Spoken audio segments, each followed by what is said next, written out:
Welcome to Check It Out with Rich. As you can see, I have a pretty good lithium battery set up here. There's a total of 800 amp hours. And one thing I worry about when we go boondocking is these going dead. Whether we leave the camper and forget to turn off the AC or something happens, but these batteries going dead and I have no way to lift my jacks up. So I've been wanting to install just a regular lead acid battery in here.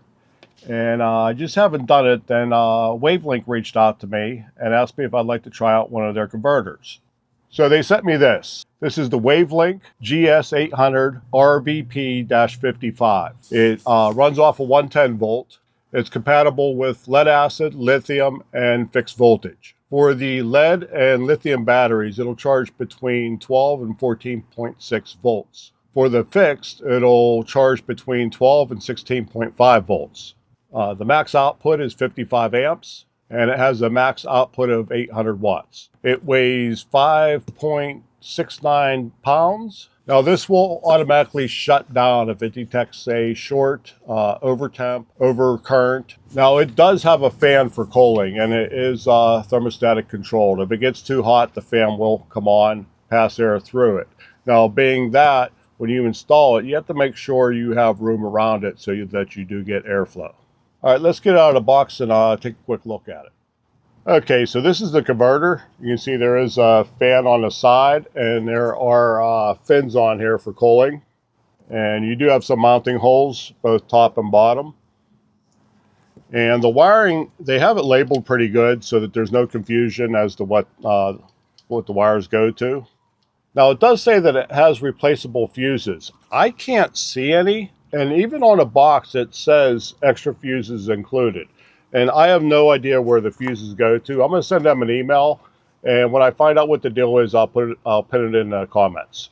Okay, now there are two sets of lights on here. There is a set underneath these wires right here. There's 4 LEDs. And then you also have these two. I'm not sure what you hook these two up to. I just might end up wire tying them to the PV wires here. Okay, these 4 LED lights underneath here, the first one, it'll be green, and that'll let you know that you're on acid battery. LED 2 will be blue and let you know that you're on lithium. LED 3 will be orange and let you know that you're on a fixed current. LED 4 will be red and let you know that you're charging. Once the light goes out, you're up to voltage and it's in standby mode. This is LED 5, and when it's green, it'll be charged. Orange means it's charging, and flashing means there's a malfunction. LED 6, in acid mode, it's green. Fixed voltage, it'll be red, and orange is lithium. Now, there's also 2 switches down here. You have this one here, and then there's one right next to it. The one next to it is actually a dial. But the one on the left here, that is your switch for all the way over is acid, and then in the center is fixed, and then all the way over to the right is your lithium. Now when you make any changes on this, you have to make sure it's not under power. So make sure you turn the switch off or unplug it, however you have it wired up. Just make sure you don't have any current going to it.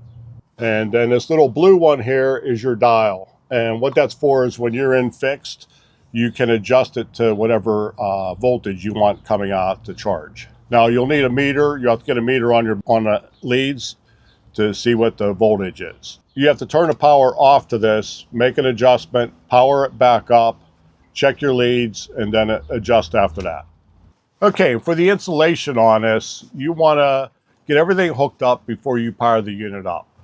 And also your power lead for the 110 volt has to be within 36 inches. Now I'm going to be a little bit further. I'm going to run hook wires up to here and run it over to where my Nautilus panel is. I may end up moving this by the Nautilus panel and plugging it in there, and then just run some wires over to the battery. Now for your 12 volt supply wires, they recommend 8 gauge wire. Okay, so I'm going to go ahead and get this set for lead acid batteries, and it does tell you down here what the positions of the switch are. So I'm not going to go through wiring it up and everything, so I'm going to go ahead and get everything wired up, and then we'll come back and take a look at the installed unit. All right, I got it all hooked up. It only took me about less than 20 minutes. If this ends up working the way I plan, I think I am going to move this back by the Nautilus panel and just run a 8-gauge wire up for the battery. Now, depending on the location of your converter, whether it's a standalone unit or if it's inside your breaker panel, this will work for that as long as it fits in that space. Now, in my breaker panel where my converter is, this will not fit. It's a little bit too high, and I have an intelligent charging system that this isn't compatible with. But in a pinch, it'll work. If something would happen to my converter, I can just do what I'm doing right now and just run wires to it and bypass the intelligent system on the breaker panel. Okay, you should be able to see the green lights. The one on the left is LED light 5, and the one on the right is 6. What that's saying right now is we are on lead acid, and it is fully charged. Now, you can't see it, but you might be able to see the green on my finger. The number 1 light, I believe it is lit green, meaning that we're on lead acid. It's kind of redundant, but if you didn't have these hooked up, you can still go off your LED lights on the board itself. If it was charging, you'd have number 4 being red. And I just got it screwed into a piece of plywood there for now. I think this is really going to work out good, so I'll end up moving it here in the very near future. Okay, I think I'm going to be quite happy with this, especially when we go boondocking. I'm always paranoid that we don't get a lot of sun. We leave, forget to turn the AC off, and we come back and the batteries are drained. Whatever the scenario, I constantly worry about it. But this will definitely take care of my worries.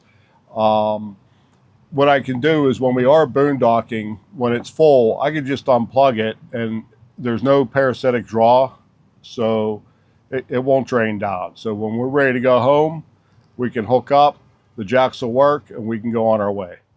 Okay, so another great product from Wavelink. I'll put links in the description. I'll have to look and see if I have a discount code for this, but I'll put links in the description.